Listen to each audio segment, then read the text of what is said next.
Muy buenas tardes a todos, que el Señor les bendiga, qué gusto y qué tremendo privilegio es tener la oportunidad de compartir en este espacio con todos y cada uno de ustedes. Primero que nada, quiero felicitar al Ministerio Cántico Nuevo por estar en su aniversario y ser parte de esta celebración, ser parte de esto maravilloso. Estoy seguro que ustedes han visto muchas cosas espectaculares, que Dios ha sido fiel, pero al mismo tiempo creo que lo mejor de Dios para este ministerio y para cada una de las iglesias que están bajo la cobertura de Cántico Nuevo. Lo mejor de Dios está por venir para sus vidas. Mi nombre es Luis y es un gusto que dialoguemos por los próximos minutos. La idea es, voy a compartir por unos 25 o 40 minutos, luego tendremos un tiempo de preguntas y respuestas. Ustedes las pueden hacer las preguntas al final, así que si tienen alguna pregunta pueden anotarla y pueden comunicarla ahí a través del chat o pueden encender su al final y bueno, y tener el cuidado de que pues los sonidos que salgan de su micrófono sean sonidos apropiados. Habiendo dicho esto, vamos a orar y vamos a presentar este tiempo al Señor. Vamos a orar. Padre, gracias por la oportunidad que nosotros hemos estado reunidos celebrando en tu grandeza, celebrando que tú eres bueno, celebrando que para siempre es tu misericordia. Te pedimos que tú nos puedas hablar a nosotros como solamente tú lo sabes hacer. En el poderoso y maravilloso nombre de Jesús. Amén y amén. Fíjense que hay algunas cosas. Hay algunos objetos, hay algunos artículos que con el pasar del tiempo van adquiriendo valor, pero algunas otras cosas con el pasar del tiempo van perdiendo su valor. Como por ejemplo, yo recuerdo cuando estaba en preparatoria que se pusieron de moda unos tenis que tenían unas luces, que cuando uno caminaba con esos benditos tenis salían unas luces y bueno, aquello era todo un espectáculo y tener esos tenis era la sensación del bloque en aquel entonces. Sin embargo, después de un par de décadas que han pasado, dudo mucho que tener tenis que salgan luces cuando uno camina pueda ser algo como que bastante tendencia. Las modas han cambiado, las tendencias en materia de calzado han cambiado mucho y bueno, de repente tenis con luces han perdido significativamente su valor. Pues una de esas cosas que con el pasar del tiempo ha ido perdiendo su valor es una fruta que yo quiero mostrarles a ustedes en este momento. Solo permítanme un momentito. Es la fruta que ustedes están a punto de ver en pantalla y es la piña. Es la piña. Esta fruta que ustedes ven acá es una fruta deliciosa, es una fruta con un sabor muy particular, pero es una fruta que tiene una historia muy interesante. Figúrense ustedes que en el siglo XV, cuando los exploradores y conquistadores europeos cruzaron el Atlántico y pusieron pie en el continente americano y vieron por primera vez una piña, no sabían cómo llamarle, no sabían cómo referirse a esta fruta extraña. De hecho, según algunos registros, según algunos diarios de navegantes, de exploradores y de conquistadores, cuando probaron la piña por primera vez, ya que esta no era una fruta que se cultivaba en Europa, cuando probaron la piña por primera vez, el sabor de la piña, como no tenían categoría en que ubicarla, que era algo nuevo, el sabor de la piña a muchos navegantes les parecía o les recordaba un poquito como a la manzana. No sé por qué en realidad, en mi opinión, la piña no tiene nada que ver con una manzana, al menos en textura y en sabor, pero a algunos navegantes les recordaba la manzana y al ver la piña con las cosas que tiene ahí arriba, que es como pelo parado, así como el mío casi, les recordaba a las ramas del pino. Entonces de ahí que el nombre para piña en inglés proviene de pine, pino, apple, manzana, pineapple. Yo sé que eso es un dato bien irrelevante, que no importa para nada. Y bueno, si algunos de ustedes no aprendieron nada en este taller, van a decir, al menos yo aprendí cuál es el origen de la palabra piña en inglés.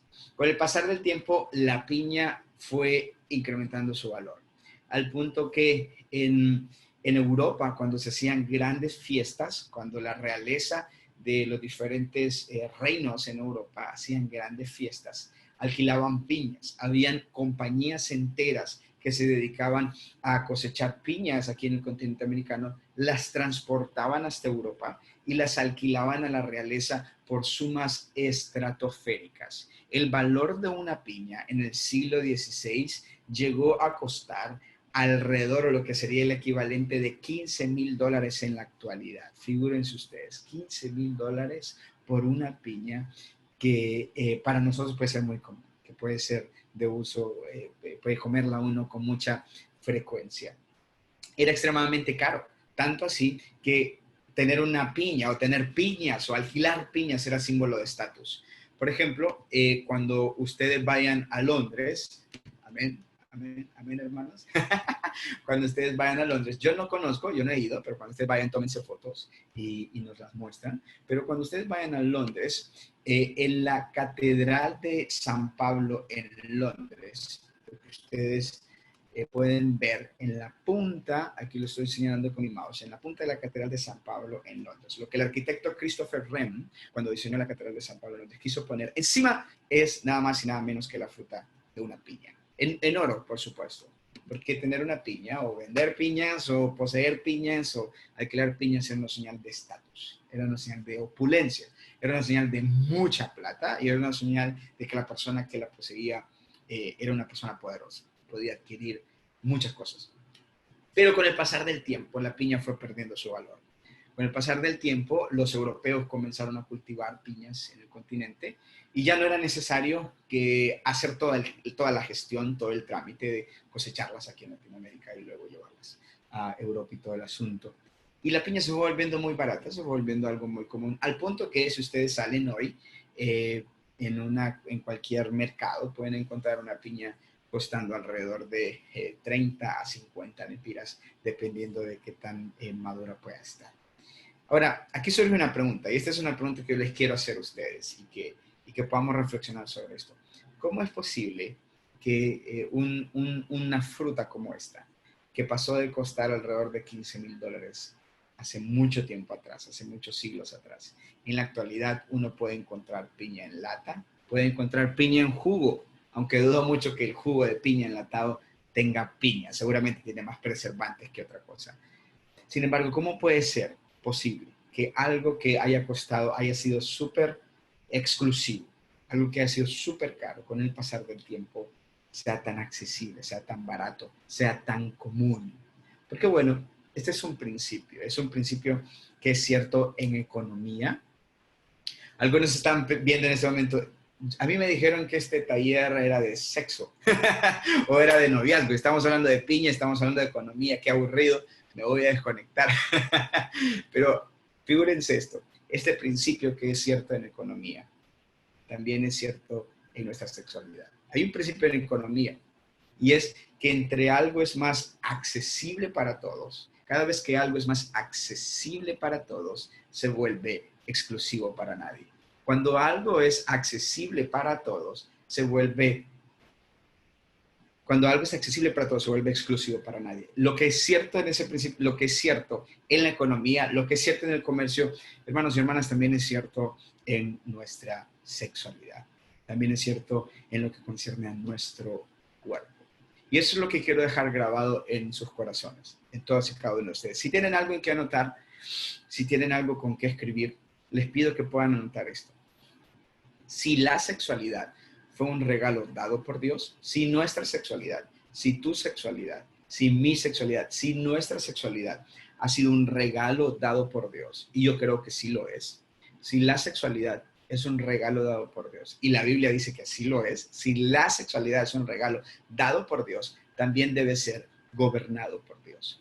Porque todo aquello que es dado por Dios también tiene la connotación de ser gobernado por el Señor. Así que a la luz de esto, teniendo esto en cuenta, yo quiero compartir con todos y cada uno de ustedes por los próximos minutos, quiero que veamos tres mitos, tres mentiras, tres falsedades que la cultura alrededor nuestra nos quiere enseñar acerca de la sexualidad, de manera directa o de manera indirecta. Así que vamos a ver tres mitos, tres falsedades o tres mentiras que la cultura a nuestro alrededor nos quiere enseñar acerca de la sexualidad. ¿Y por qué? ¿Por qué veremos estos mitos? ¿O por qué esto es importante? ¿Por qué esto es relevante para nuestras vidas? Porque la labor de Satanás no es otra cosa más que sembrar semillas de mentira en tu mente y permitir, o mejor dicho, contribuir a que estas semillas crezcan. Hay mucha gente que piensa que la labor del enemigo es salirle a la gente a las 3 de la mañana en callejones oscuros con un cubierto enorme y pegarle susto a la gente y hacer que los perros ladren o cosas por el estilo. Esa no es la labor de Satanás. Yo recuerdo, una vez estaba en una iglesia, el sonido comenzó a fallar, como casi siempre suele pasar, es normal. Y el sonidista se puso todo tenso, el pastor comenzó a regañar al sonidista, como casi siempre también suele pasar. Y de repente a mí me dieron ganas de ir al baño, como casi también suele pasar cuando esas cosas ocurren. Y en lo que yo iba al baño, el sonidista me agarró así de la camisa y me dice, hermano, porque el pastor comenzó a regañar al sonidista y comenzó a decir, el diablo se quiere estropear este culto, pero el diablo no va a poder. Y en lo que yo salgo, el sonidista me agarró de la manga y me dice, hermano, el pastor tiene 5 meses de que yo le estoy diciendo de que compre cables nuevos y no quiere comprar cables nuevos. ¿Verdad que el diablo no tiene nada que ver con el hecho de que el pastor sea tacaño? Entonces yo no sabía qué decirle, yo solo le dije que orara. Entonces, esa no es la labor del diablo. La labor del diablo no es estropear sonidos, no es estropear data shows, no es estropear sistemas de multimedia. La labor de Satanás es plantar semillas de mentira en nuestras mentes y contribuir para que estas mentiras crezcan. Entonces quiero que veamos estas 3 mitos, estas 3 falsedades y luego veremos qué es lo que nos dice la palabra. ¿Les parece? Bien, el primer mito, la primer mentira es el mito del sexo seguro. Es el mito del sexo seguro. Es el mito de pensar que el sexo es nada más y nada menos que una mera actividad física. Por ejemplo, yo recuerdo cuando estaba en mis años de colegio. Recuerdo que salió de moda una canción que se volvió muy popular y la canción se llamaba así, se llamaba Sexo Seguro. Era un dúo muy popular, un dúo muy famoso. La letra era espantosamente machista, espantosamente sexista.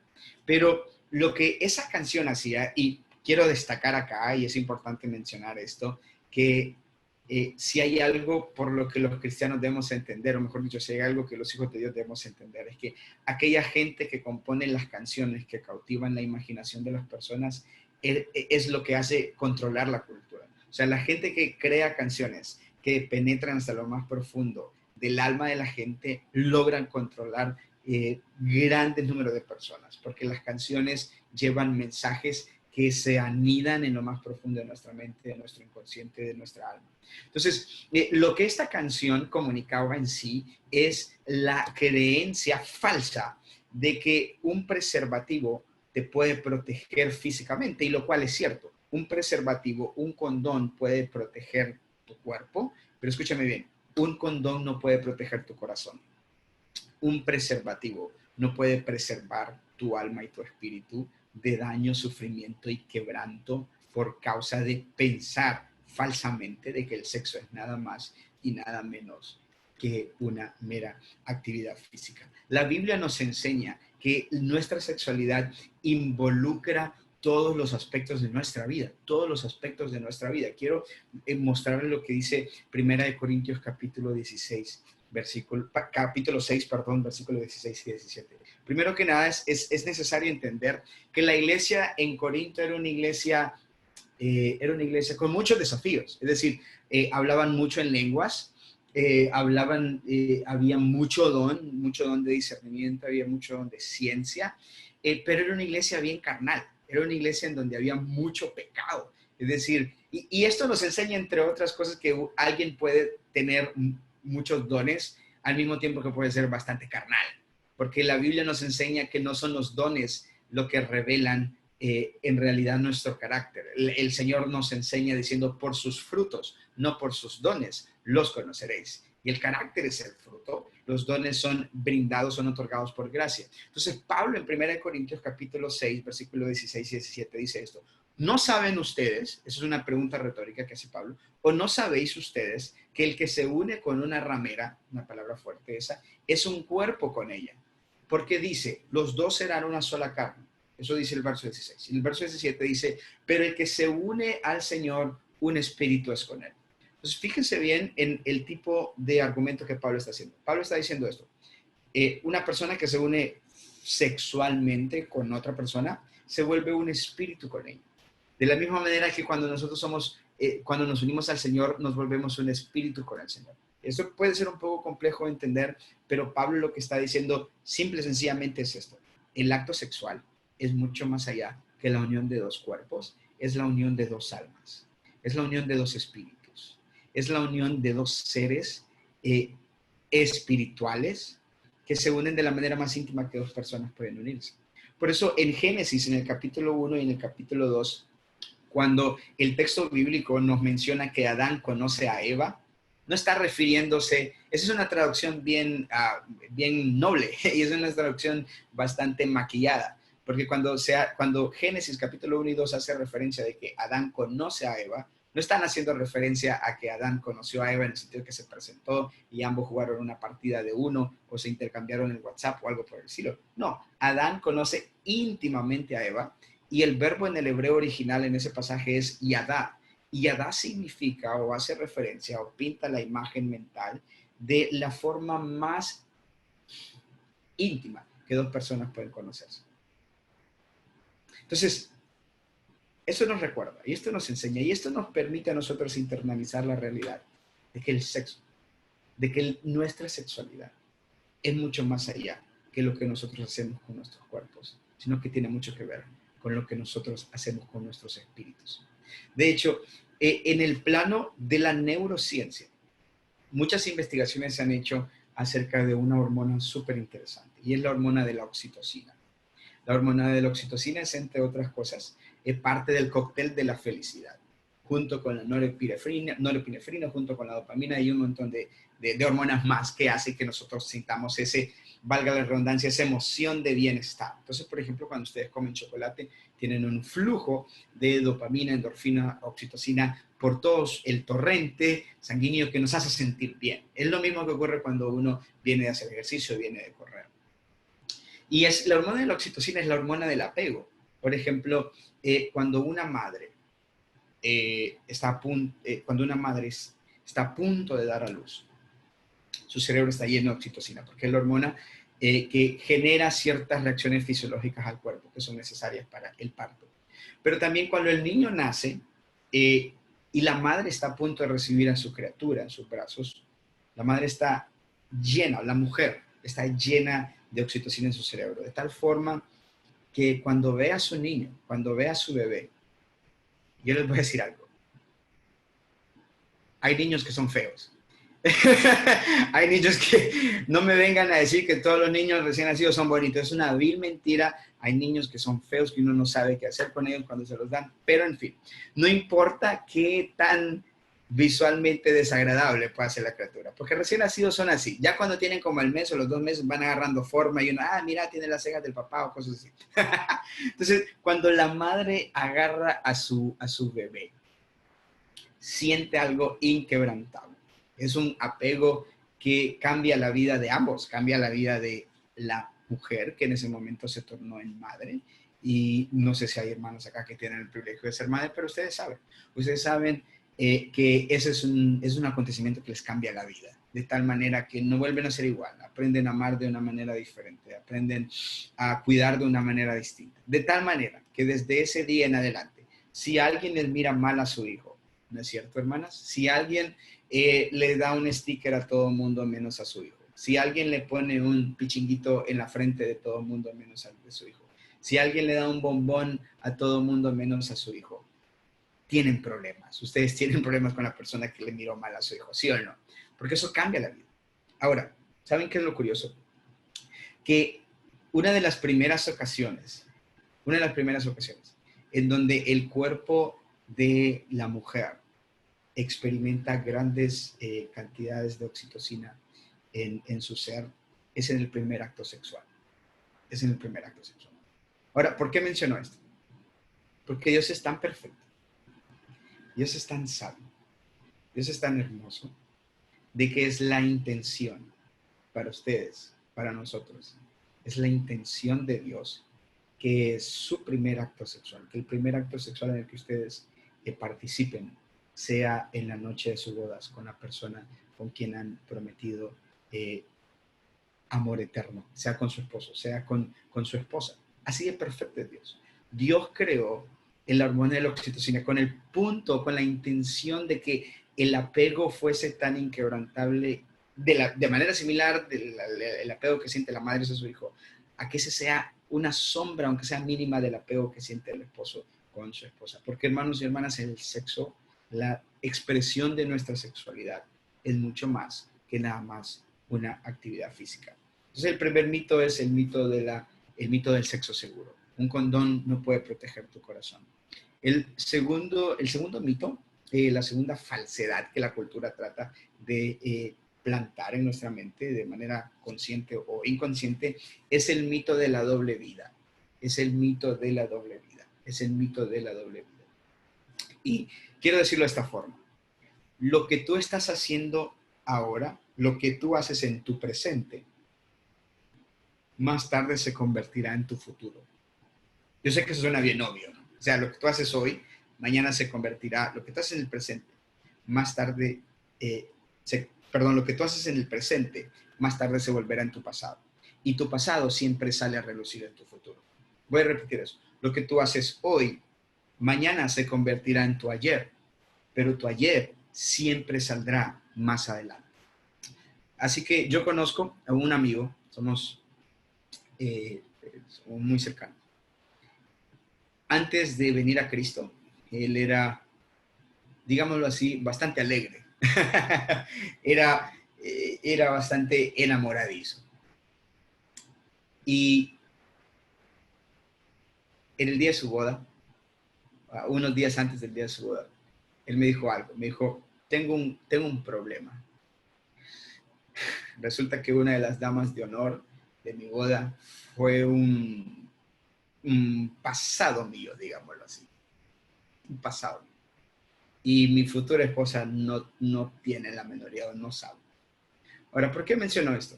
¿Por qué menciono esto? Porque escuchen, lo que nosotros hacemos en nuestro presente, más adelante se convertirá en nuestro pasado. Y nuestro pasado siempre sale a relucir en nuestro futuro. Mi primer trabajo fue dar clases. No sé ni cómo sobreviví. Un saludo para todos los maestros y maestras, pero no sé cómo sobrevivir. Eso fue mi primer trabajo. Di clases a niños de tercero y cuarto grado. No sé cómo no me pegué un tiro en el pie y sobreviví. Pero recuerdo, tengo muchos recuerdos cariñosos y hermosos de esa época de mi vida. Recuerdo que en cierta ocasión llegó un padre de familia enorme que medía casi 2 metros de alto. Llegó al lobby de la escuela y preguntó, ¿quién es el maestro de mi hijo? Y dijo el nombre de un alumno mío. Y ahí estaba la recepcionista y la recepcionista lo quedó viendo así enojado, así como llega un padre, como cuando le han dicho algo a su hijo, cuando le han tratado mal a su hijo. Y la recepcionista me señaló a mí, yo estaba llenando un cuaderno de notas o algo por el estilo, y él se dirigió hacia mí, venía dirigiéndose hacia mí, y yo lo quedé viendo y él me dijo, usted es el usted es el maestro de mi hijo. Yo le dije, sí. Y él me dijo, quiero hablar con usted. Yo le dije, está bien, hablemos donde haya gente así afuera, cerca del guardia que tiene una pistola. Hablemos, no hay problema. Y él me dijo, mire, yo comencé a pensar si es que será que no le puse una estrellita en la tarea del niño, o será que no le puse un sticker, o sea, ¿qué habrá pasado? Comencé a recolectar en mi memoria qué es lo que había pasado. Y él se sentó, nos sentamos, charlamos y él me dijo, tengo un problema. La directora me dijo que usted como que trabaja con jóvenes o que es líder de jóvenes o algo así en su iglesia, no sé qué. Tengo un problema y necesito hablar con usted. Yo le dije, a ver, le escucho. Él me dijo, mi hijo lo encontramos viendo pornografía. Tiene 11 años. Lo cual no es tan sorprendente porque las estadísticas indican que la edad promedio en que un niño está expuesto al contenido pornográfico son como los 10 años y medio. Me dijo, encontramos a mi hijo viendo pornografía. Y eso no es todo, me dijo él, sino que también resulta que mi esposa, dijo él, mi esposa, que no es la madre biológica de mi hijo mayor. pero sí es la madre biológica de mi hija menor. Mi esposa encontró a mi hijo mayor haciendo cosas con su hermanita menor, que ningún niño tiene que estar haciendo. Entonces ahora no sé qué hacer, me dijo él. No sé qué hacer. Porque mi esposa no quiere ver ni en pintura a mi hijo, por lo que mi hijo le hizo a mi hija, que es la hija biológica de ella, y él es el... Es un asunto bastante difícil, un cuadro bien complicado. Comenzamos a platicar y en algún momento yo comencé a hacer algunas preguntas y le dije, pero ¿cómo? O sea, no me dé detalles, pero ¿cómo fue que su hijo comenzó a tener acceso a este contenido pornográfico?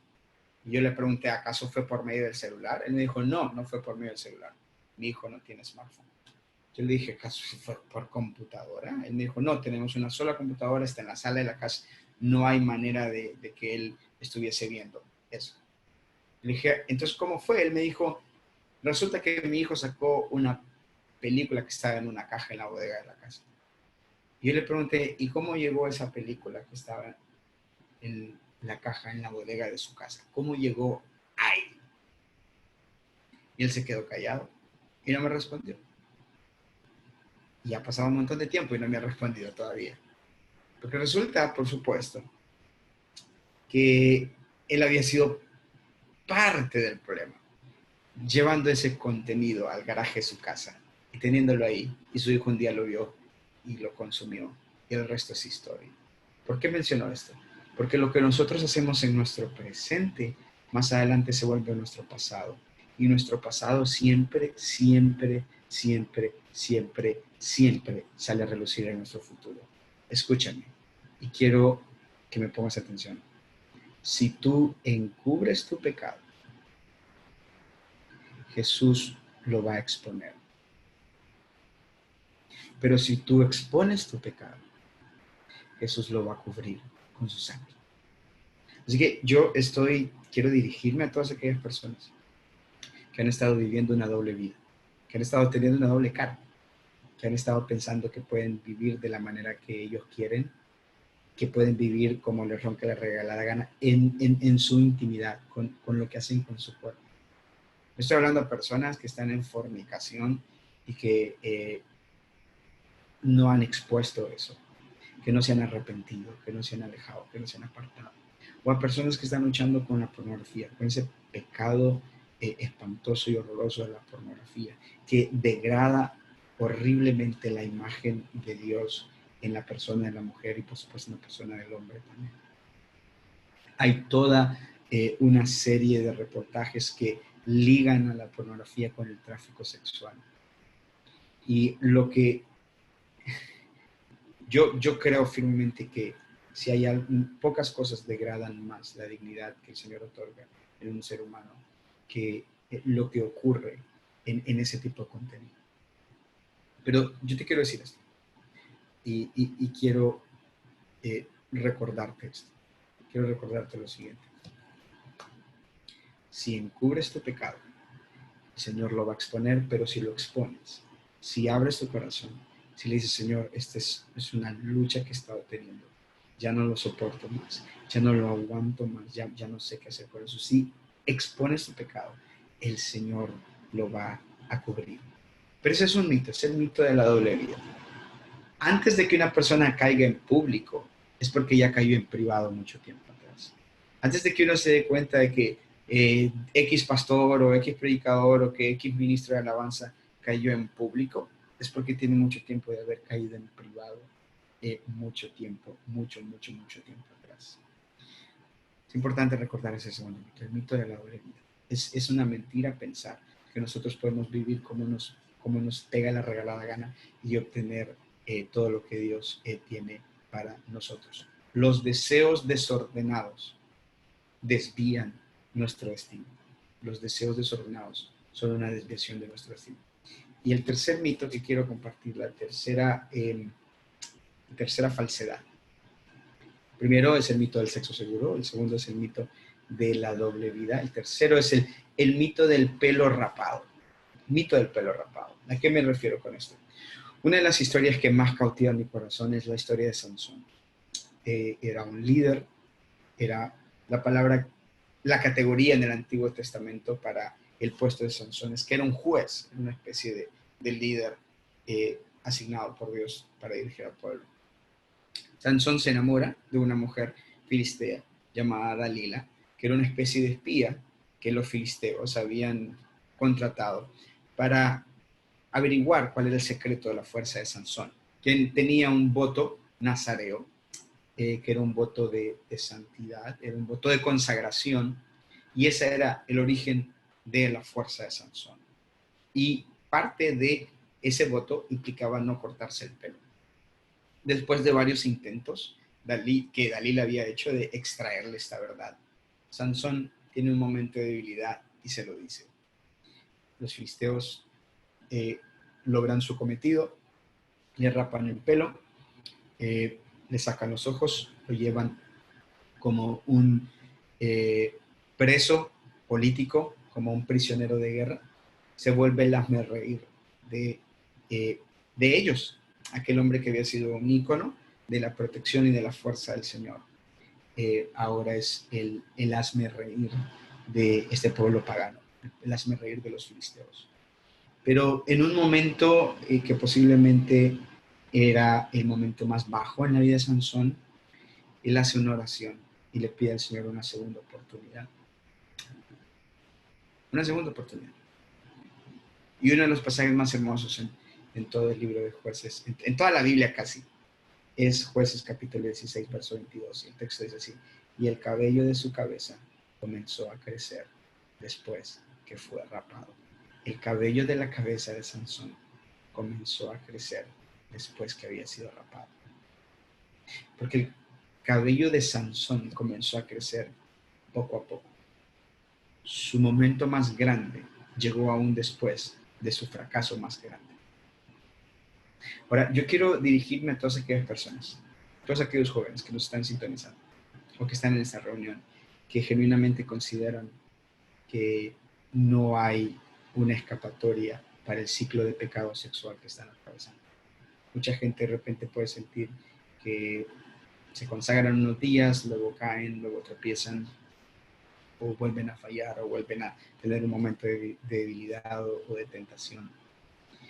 Y de alguna u otra manera sienten que son el hazmerreír del enemigo, o sientes que eres el hazmerreír de las personas que has intentado ganarte para Cristo. O de repente te has levantado en la cama equivocada, al lado de la persona equivocada, y sientes que ya no hay esperanza para ti. Yo quiero decirte esto. Tu cabello puede volver a crecer, porque hay gracia en Cristo Jesús. Hay gracia en Cristo Jesús. Yo recuerdo en cierta ocasión estaba escuchando un mensaje y un pastor trajo una rosa, una flor, y él dijo: ¿quién mira esta flor? ¿Quién puede ver esta flor? Todos nosotros levantamos la mano y dijimos amén. Y él pasó la rosa por todos nosotros. Y él dijo: vean esta rosa, toquen esta rosa, manoseen esa rosa. Y todos nosotros la vimos, la tocamos y la pasamos. Cuando la rosa regresó a la mano del pastor, la rosa estaba manoseada, estaba fea, estaba casi destruida. Él tomó la rosa manoseada y dijo: ¿quién quiere esta rosa? Y todo el mundo dijo: no, nadie.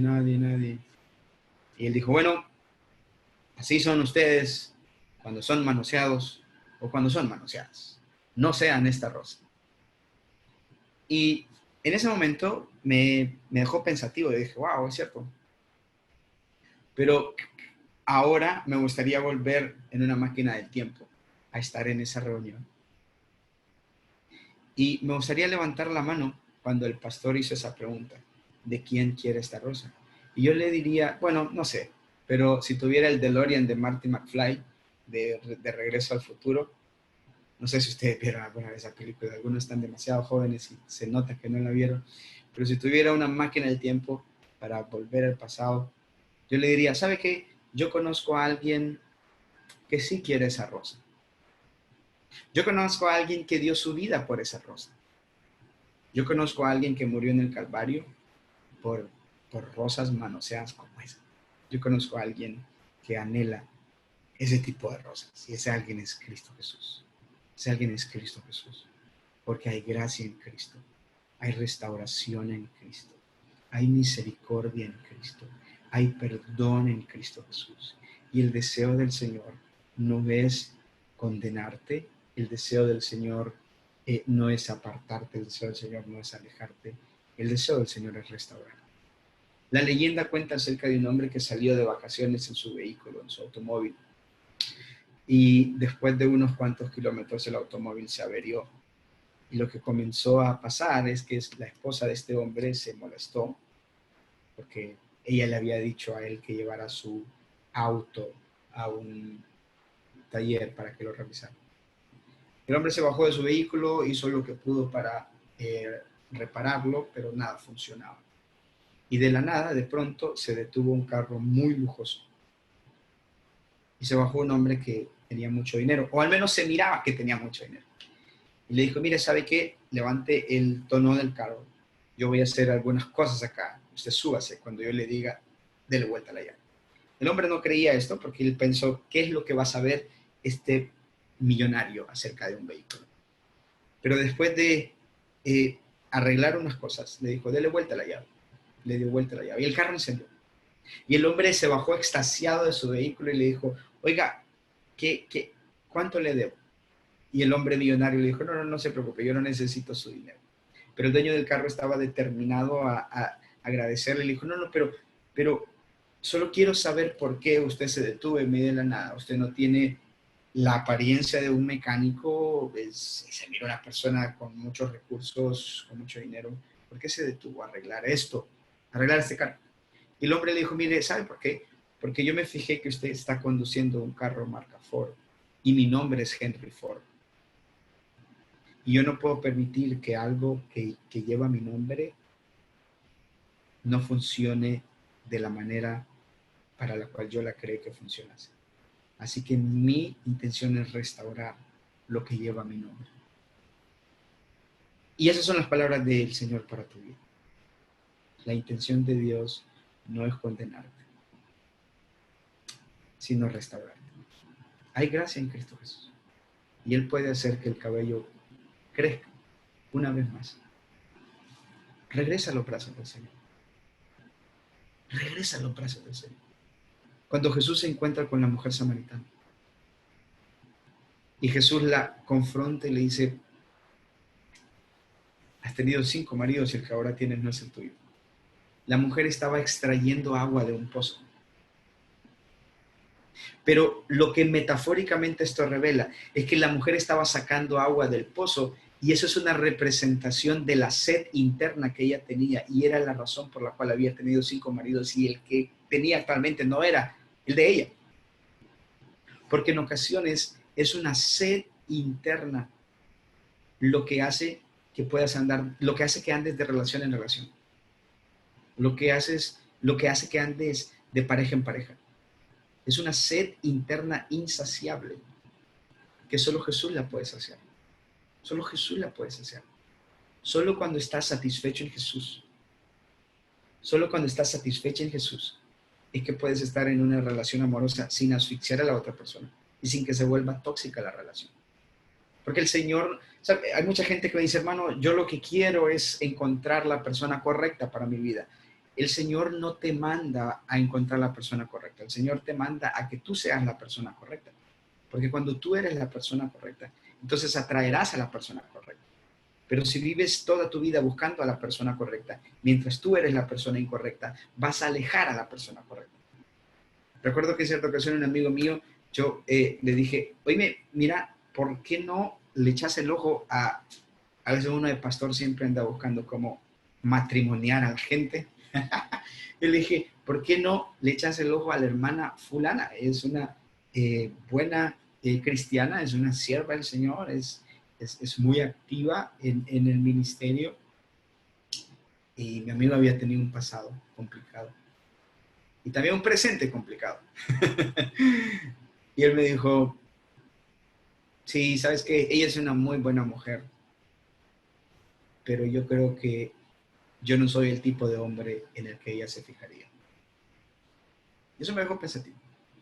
Porque cuando te encuentras a la persona correcta. Si tú no eres la persona correcta, vas a alejar a la persona correcta. Así que no se trata de buscar a la persona correcta, se trata de que con la ayuda del Señor nosotros podamos ser, convertirnos cada vez más parecidos a Cristo. Oremos. Padre, gracias por la oportunidad que tú nos has otorgado de pensar, reflexionar, dialogar un poco acerca de la sexualidad, que es un regalo de parte tuya y debe ser gobernado por ti. Todo aquello que es otorgado por Dios debe ser gobernado por Dios.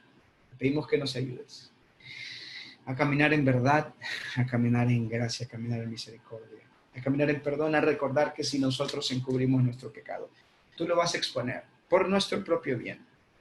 Pero si nosotros exponemos nuestro pecado ante ti, tú lo vas a cubrir con tu sangre preciosa. Nos arrepentimos si te hemos fallado. Nos arrepentimos si hemos caminado en impureza. Nos arrepentimos si hemos andado en pecado. Volvemos a ti. Volvemos a ti.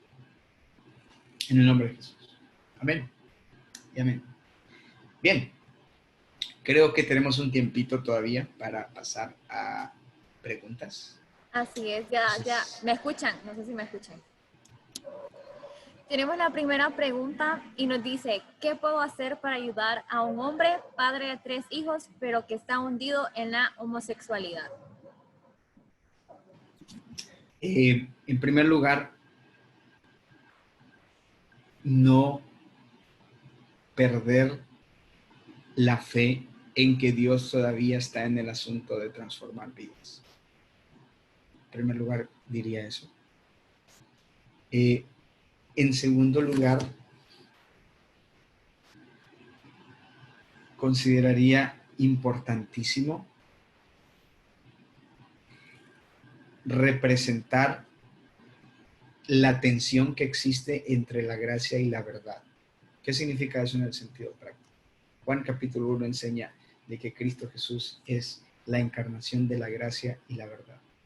Y eso es un paradigma para tratar con casos como este. A veces nosotros podemos ser solo verdad y nada de gracia, y la verdad sin gracia nos hace a nosotros decir cosas de una forma que la gente que necesita escucharlos no la quiere escuchar. ¿Sí?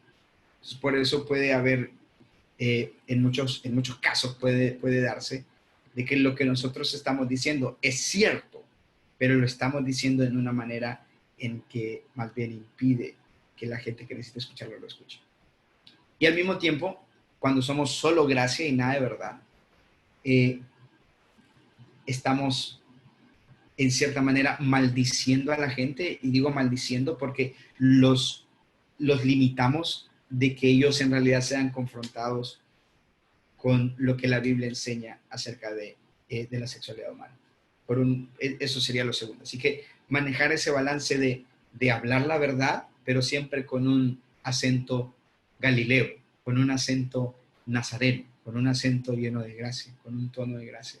Eso sería muy, muy importante. En tercer lugar, entender que la transformación en un individuo es más como un horno que un microondas.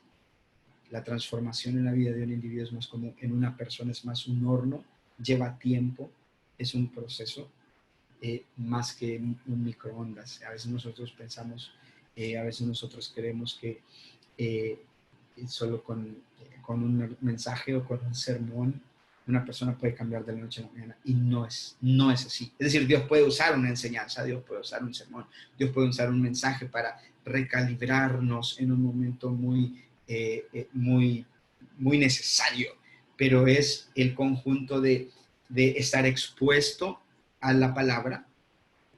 Así que yo sugeriría que esa persona que hace esta pregunta pueda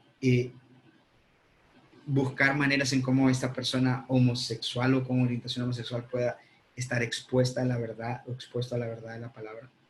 También que puede estar expuesto a la realidad del amor comunal de la iglesia. Hay una historia muy interesante, hay un testimonio muy interesante de una mujer que era lesbiana, y llegó comenzó a ir a una iglesia. Y comenzó a ir a una iglesia porque ella estaba escribiendo un artículo acerca de lo intolerantes que son los cristianos contra los homosexuales y lesbianas. Y esta era una lesbiana salida del closet. O sea, era una lesbiana con pareja, era una profesora feminista, nada malo con el feminismo, no estoy, pero era una activista social incluso. Entonces ella estaba yendo a la iglesia porque estaba escribiendo un artículo acerca de lo terribles que son las iglesias y tal. Pero en lugar de encontrarse con un ejército de intolerantes, ella se encontró con una iglesia pequeña, se encontró con un montón de gente que estaban genuinamente alegres que ella estuviera ahí. Genuinamente alegres de tenerla ahí. Comenzó a intercambiar cartas con el pastor y él encontró que el pastor, se dio cuenta que el pastor era una persona bastante reflexiva y no trataba de dar respuestas superficiales.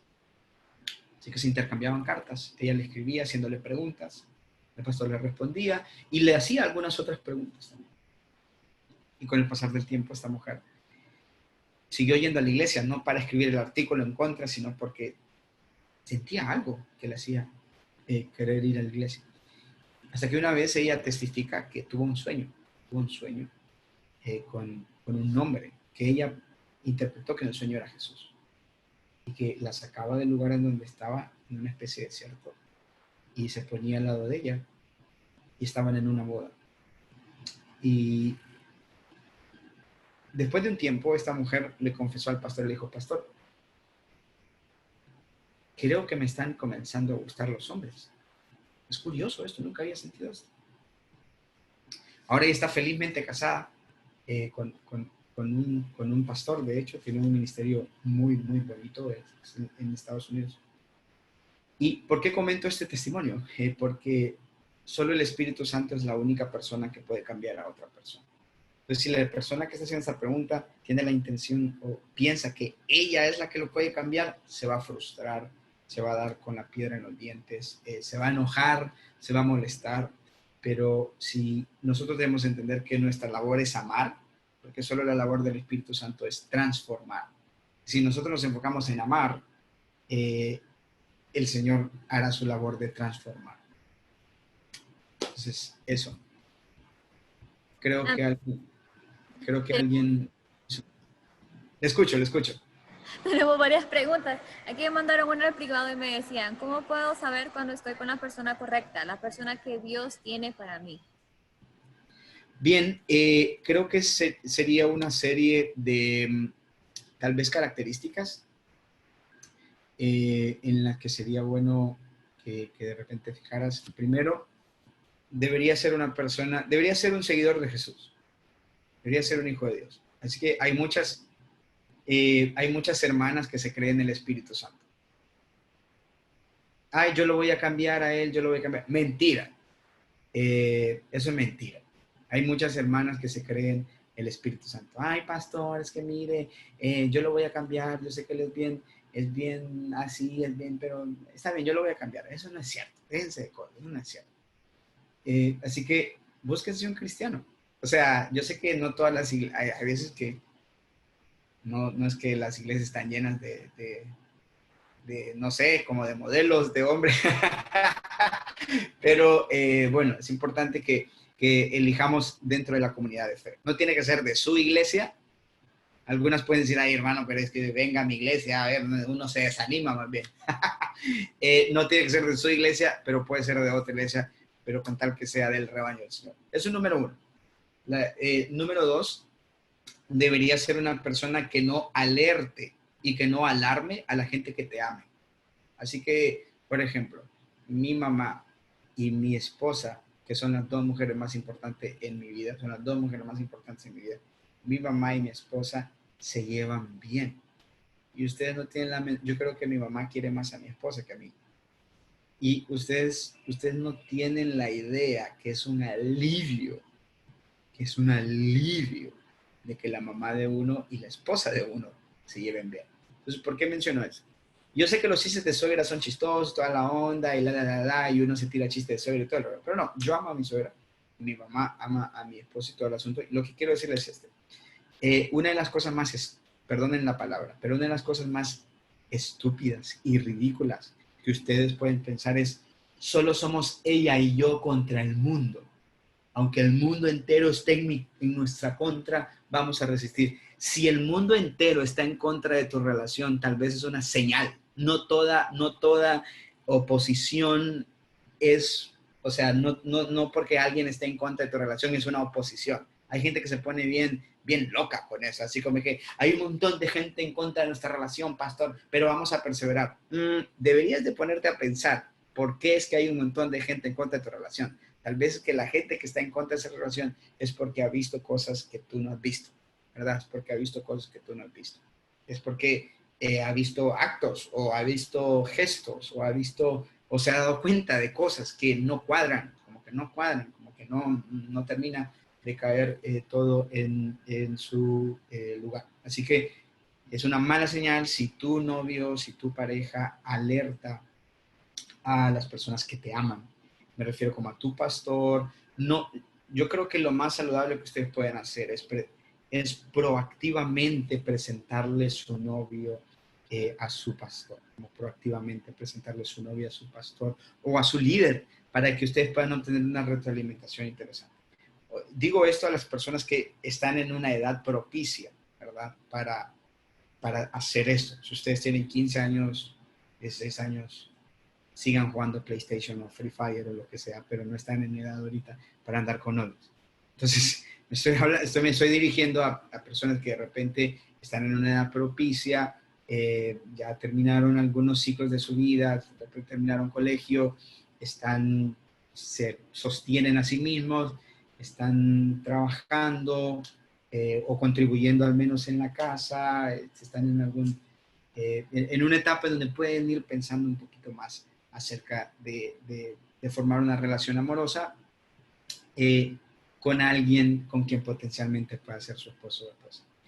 Y lo tercero, debería ser una persona responsable. Va para ambos lados, o sea, creo que nadie debería casarse. O sea, nadie debería casarse y ver a la pareja como la plantita, como el proyecto de vida que tiene como que no sé, soplarlo, echarle agua o como estarlo viendo, cuidando. Uno se debe casar, debería buscar una persona responsable. Si las hermanas, no sé, o sea, búsquense un hombre que sea trabajador.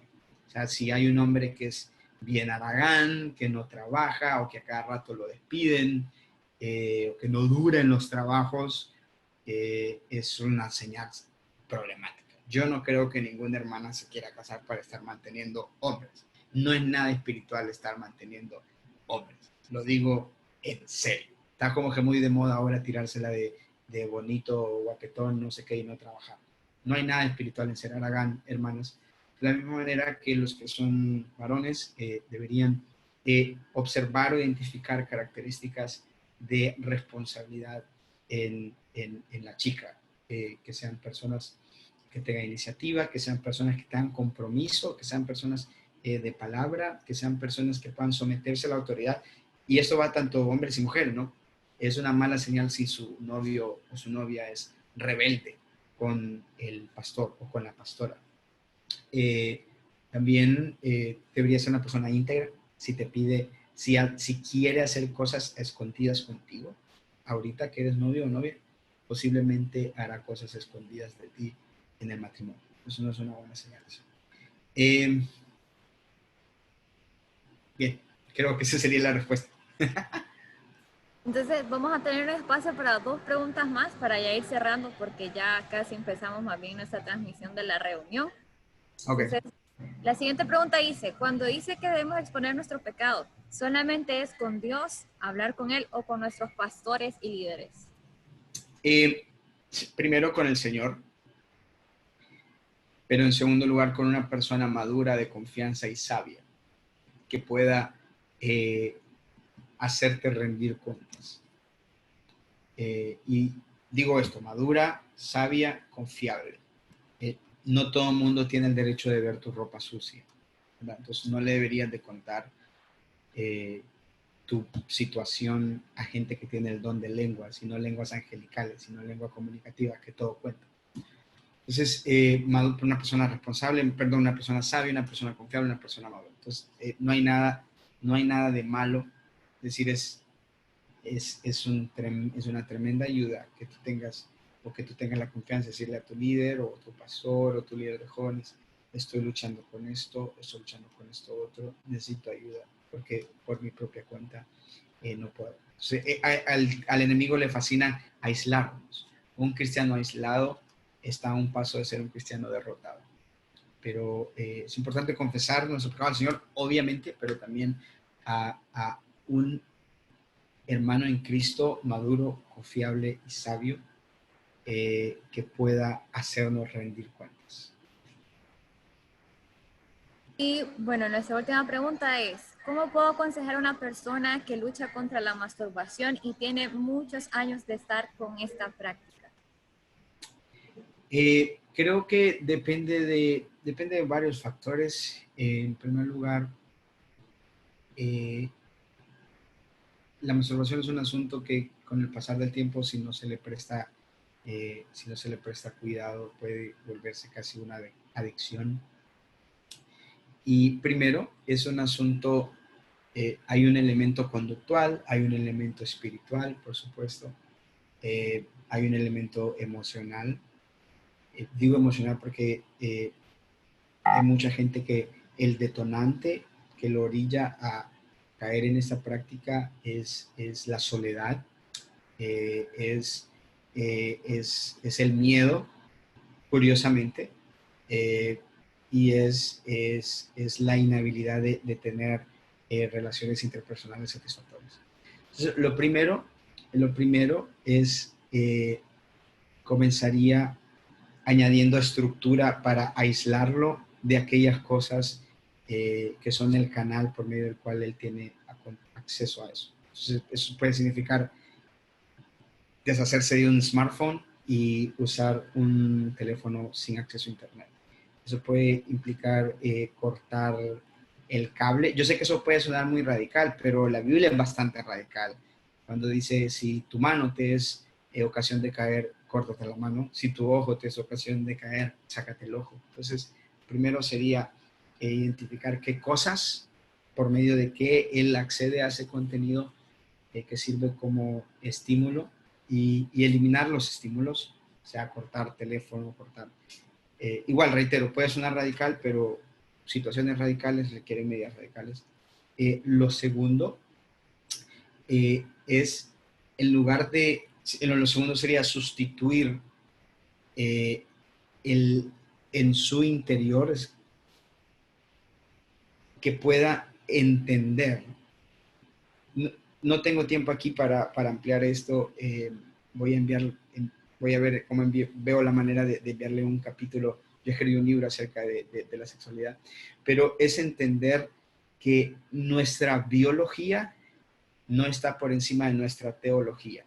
Es decir, nosotros no somos animales que estamos a merced de nuestros impulsos. Nuestra biología, hay gente que dice, es que es una necesidad y no puedo dejar de hacerlo. Eso no es cierto. Nosotros no somos animales que somos esclavos de nuestros impulsos. Somos hijos de Dios, somos criaturas creadas, valga la redundancia, con una dignidad, y nuestra biología no está por encima de nuestra teología, es decir, nuestros impulsos pueden ser sometidos. Y lo tercero sería tener mucha paciencia, mucha paciencia. Y lo cuarto sería conocer mucho, o entender mucho, mejor dicho, que la gracia de Dios es profunda. La gracia de Dios es extremadamente profunda. El escritor Tertuliano decía que nuestros pecados se ahogan como la arena en el desierto en la gracia del Señor. Esto no quiere decir que es licencia para pecar, pero la gracia es perdón de pecados y también poder para dejar de pecar. Entonces, ser bien las 3, 4 cosas, para no seguirme